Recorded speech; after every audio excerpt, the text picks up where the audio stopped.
All right, let's show you how Game 6 played out. Pick it up. Celtics won big in Game 5 in Boston. The Knicks trying to answer back, and you got the sense right away this was going to be New York's night. Mikal Bridges, who had 22 on the night. The Nova Knicks in full effect, and then Jaylen Brown. It was pretty much the offense for Boston in this game. Through contact, makes the foul shot, and then Brown going to step back on Cat.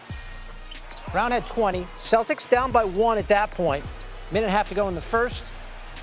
Towns wide open, leaves the fingers up. Knicks up by 6 after 1.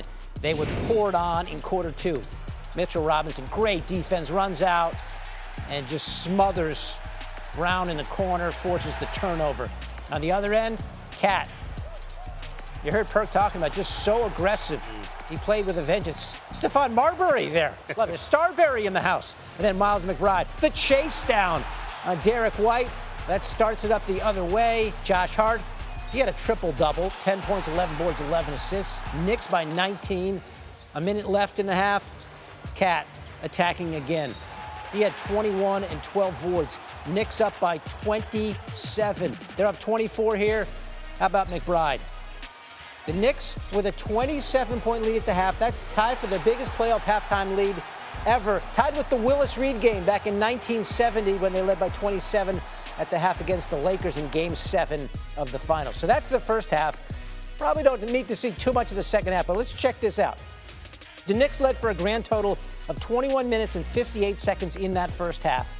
Entering play tonight, in the entire series, the Knicks had spent just 17 minutes and 2 seconds leading in first half action in total. All right, half 2. Brunson going to work. Stepping back on Brown, Knicks by 31. They're having fun. It's a celebration at MSG. Towns and 1. Knicks by 37. And then Brunson up fake, and he gets Jaylen Brown to foul out with almost 3 minutes left in the third period. So he's gone, and the Celtics' hopes are gone as well.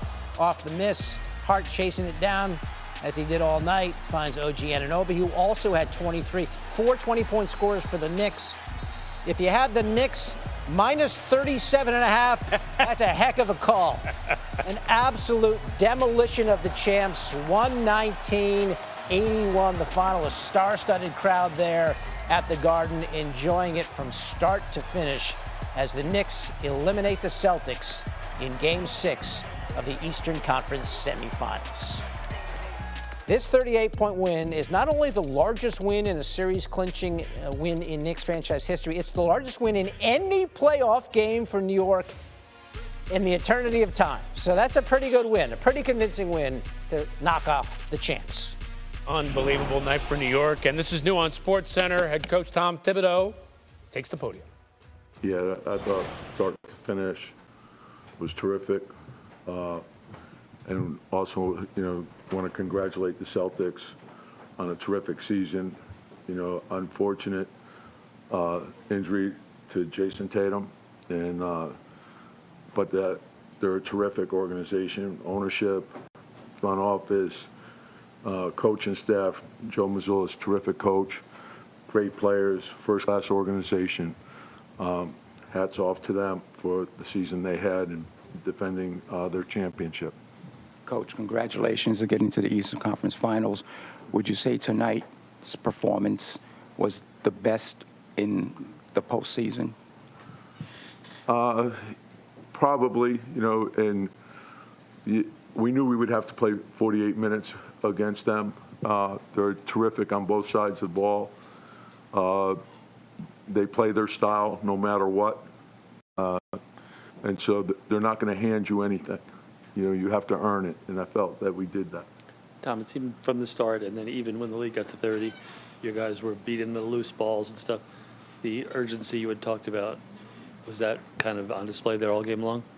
Yeah, and again, it's how you respond to the challenge that's in front of you. And so, and we can't get carried away. Obviously, it's a great win, and we advance, and, you look at that, but you also understand you have to get ready for the next series. And we know that Indiana's a terrific team, and we're going to have to be ready. Tom, you guys obviously, through the first few games of the series, dug a bunch of holes that you had to fight back from. Today, you guys jump out to a huge lead. Just was there a difference in approach? Did you sense that the team was going to come out? You know, you got to win games different ways. So every game's different. And there's really no carryover from one game to the next, other than you have to be ready to win that game that particular night and understand, you know, what you need to do in order to do that. And I think when you understand that part of it and you understand how important your preparation is, that gives yourself the best chance to win. So you learn from each game and you try to move it forward. And this is new on SportsCenter. Joe Mazzulla, the Celtics. He speaks now from the podium. I didn't see anything different. I saw something better. I mean, I saw throughout the season our guys had the right mindset and the right process towards going after it. You know, you obviously, it's not going to go the way you want it to every year. I like the way we ended it. You just, you know, ran into a great team in the second round, and they got the best of us. But like I said, to me, it's more about the, you know, the mindset and the process that the guys had throughout the season. They thought they gave it everything they had. I thought they really went after it, trying to achieve something that's obviously extremely difficult. I thought they went after that, and when you go after something, this is the price you pay. Fellas, the Celtics, proud champion, battle-tested veterans. You would expect more from that team in a potential elimination game. Stephen A., start with you. What did you see out of the Celtics tonight? I saw a team that quit. I saw a team that got beat down in the first half. They knew that it was a deficit that they were not going to recover from. And in the second half, it was just, you know, it was just all about running out the clock. Jaylen Brown tried to get others involved, knew no one else had anything to give. And as a result, he was limited in what he gave. You can debate whether or not that's an excuse, but that's what it came down to. Derek White had 34 points on 7 3-pointers in Game 5. He scored 8 points tonight. Drew Holiday is a 2-time champion, okay, in Milwaukee and Boston. He had 4 points tonight. Peyton Pritchard, the 6th man of the year, gave you absolutely nothing. And Luke Cornett might as well have done so as well because he only had 5 rebounds after having 7 blocks, okay? So it's one of those situations where the New York Knicks, the Garden fans and everything else just overwhelmed them, and they had nothing to fend off the momentum that the Knicks and their fans brought into Madison Square Garden tonight. Perk, you want to jump in there? Absolutely, I do. This was all about the New York Knicks, and this was the most complete win of their postseason for us, them playing both ends of the floor. All season long, all postseason long, everybody kept wondering and saying, this is not a Tom Thibodeau-led team. Tonight it was, and it started with their defensive impact. I thought they got into the Celtics. They contested every shot. They closed out with a purpose. They rebounded at a high level. They got every 50-50 ball. Deuce McBride with a chase down block. OG Anunoby had 2 blocks, I believe it was, in the first quarter. Mitchell Robinson, Karl Anthony Towns defensively was spectacular. And what I saw a Tom Thibodeau challenge his team after they got smoked in Game 5, and that team responded in great fashion. We haven't seen this version of the Knicks all postseason long. Not a Knicks that competed the way that they did tonight defensively. They did a hell of a job. Offensively, they shared the damn ball, and they set the tone by getting a big fella, Karl Anthony Towns, involved early. Because the one thing we know is egos with certain players that you have to feed their ego to get them going. And I thought the Knicks made it an emphasis that we're going to go out here, we're going to get Cat involved early in the offense because he's an emotional guy, and we're going to let his energy feed off the crowd in Madison Square Garden. We did not see anything like this all series from the Knicks. Even in their 3 previous wins in this series, they were down by double digits in all 3 of those games. Tonight, they were just incredible from start to finish. Mm-hmm. They blow out the champs. And now the Knicks move on to play the Pacers. Stephen A., we were talking about this a little bit earlier. Game 1, Wednesday, Knicks with home court in this series. How do these 2 teams match up? I think it's got 7 games written all over it.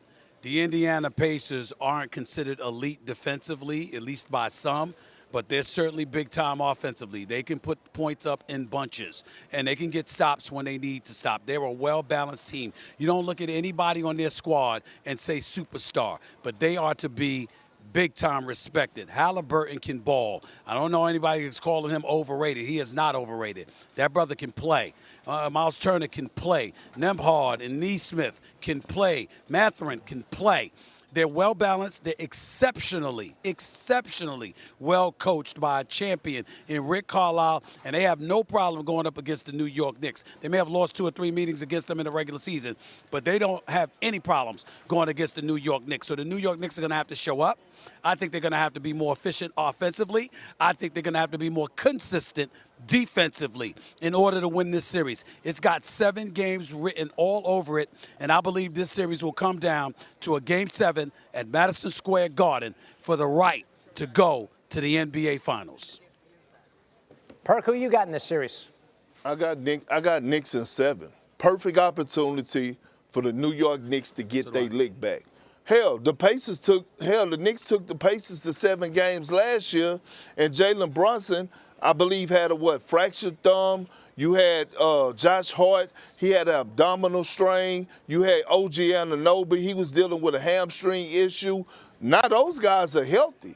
With the addition of a Karl-Anthony Towns and a Mikal Bridges, and we're watching right now, Mitchell Robinson and Deuce McBride has been providing some spectacular minutes off the bench on both ends of the floor.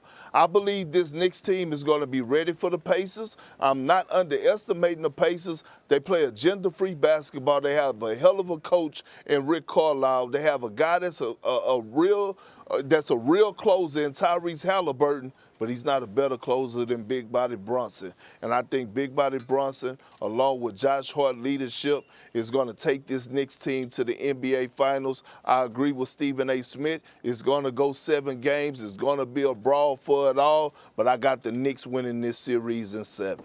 This is for either any of you or all 4 of you. Obviously, you guys are the first group to do something that no Knicks team has done in 25 years. I know you guys play to win championships, but could you feel how important a win like this was in this building to the people that have been here longer than you guys have and that ride?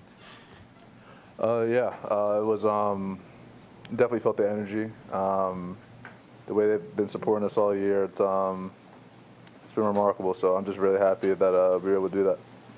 Not this year, not just next year. Big picture. Big picture. Yes, sir. Get there.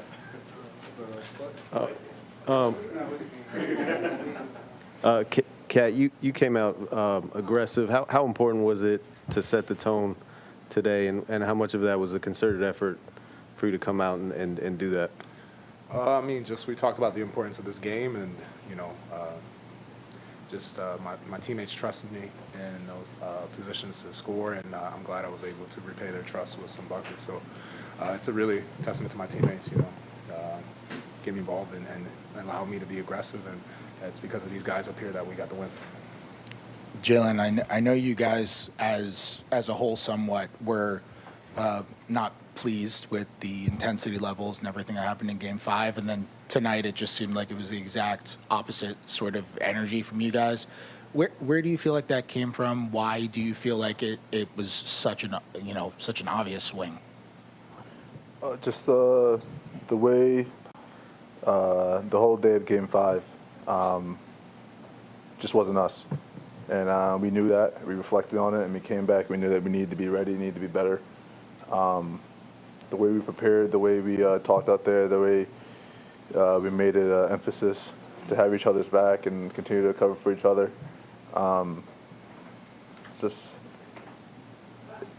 focused on the defensive side of the ball. And when we're doing that, offense, we're flowing. And so we just got to focus on the little things, and we did that. Fernie, I guess, Miguel, you're closest. So, you guys all had such, like college success. You won quickly. You went to the finals. Can you just imagine how long, what it must feel like for a fan base to go 25 years like this one has without making a conference final and seeing the scenes outside? I don't know if you have how much this must mean. Yeah, I think Josh showed me a video walking here, guys climbing up light poles and stuff. So, yeah, it's crazy, man. But great for them, happy for them. Obviously I'm new here, but just know how much New York loves their sports, and especially the Knicks. So just so excited to be a part of it. And, I mean, you know, they enjoy it for us right now, but obviously we got way more to go. But, you know, happy for them. The Knicks advance. That means the defending champs are done. Here's Jaylen Brown taking the podium. It stings, as it should. You know, anytime, you know, losing stings, especially finishing your season like this, you know. But you know, it wasn't our year. Things didn't go your way this year. Things didn't go our way this year. And it's unfortunate, but, you know, we hold our head up regardless. Losing to the Knicks, you know, feels like death. But, you know, I was always taught that there's life after death. So we'll get ready for whatever's next in the journey. I'll be ready for. Feels like death. That got grim in a hurry. We bring in Brian Windhorst from the floor of Madison Square Garden. You heard Jaylen Brown talking right there. You spent some time with the Celtics post-game. What sense did you get, Brian, of how the Celtics are dealing with this loss? Not well. So they were very complimentary of the Knicks. They were blown away tonight. They totally were not able to match the Knicks' intensity. They said that up and down the line. The Knicks won this series, handled their business. But they're mostly surprised, David, in how fast this ended. They really liked the position that they were in at the end of the regular season. They liked the way they played against the Magic in the first round. And even though they fell behind 2-0 in this series, I think they felt okay about themselves after Game 3. But the injury of Jason Tatum has walloped them. They tried to recover and are not over it. I know that it's natural to ask if this team was just fatigued from this runs the last couple of years. The players and coaches say no. They did not feel they were fatigued. They thought that this team could make another run, and they were really not ready for the way this series unfolded. And then obviously the Tatum injury they're still recovering from. Yep, the Celtics were the favorites coming into this postseason, and now they are out a premature start to their offseason. As for the Knicks, if you can put into context what this run to the conference finals means for that team. Well, they were a team that we thought had sort of maxed out during the regular season. They had played so poorly against the top teams, but they've played some of their best basketball in this playoffs. And one of the things I think that you've seen, and it really was on display tonight, is how mentally tough the Knicks are. They may not have the greatest depth. They may not have the greatest collection of talent when you look at the top line talent. But they are very mentally tough. And what they did coming into this game was focus in on their defense. They spent the last 36 hours focusing on their defense, and they played one of the best defensive games this unit has put together. The intensity that they played with and the following of the game plan was tremendous in this game. It totally knocked the Celtics off of their mark. And they now wake up, David, with home court advantage in the Eastern Conference Finals. Madison Square Garden will host Game 1 on Wednesday. When this playoff started, they had probably the toughest draw in the NBA, looking at having to go through Boston, Cleveland, and the Western champions if they wanted to win the title. Now they're through in a rematch with Indiana with home court advantage. Yeah, that series starts on Wednesday. So the top 2 seeds are out. We got the 3-seeded Knicks against the 4-seeded Pacers. If you can, Brian, just give me one thought on that series, what you might be looking for. Well, I think it was really important for the Knicks to get it done today and get the 4 days off, because Indiana's goal in every series, but particularly this one where the Knicks are a little bit of a shallow team, is to wear them out. They will try to wear them out in games. They will try to wear them out over the course of the series. Indiana plays high pressure, high speed, uses their depth. This is going to be a war of attrition that Indiana is going to fight against them, but the Knicks have demonstrated that they can handle a lot of heat and that they can thrive, and they have the great advantage of rest plus home court. It will give them a great opportunity to be in a good position to start the next series.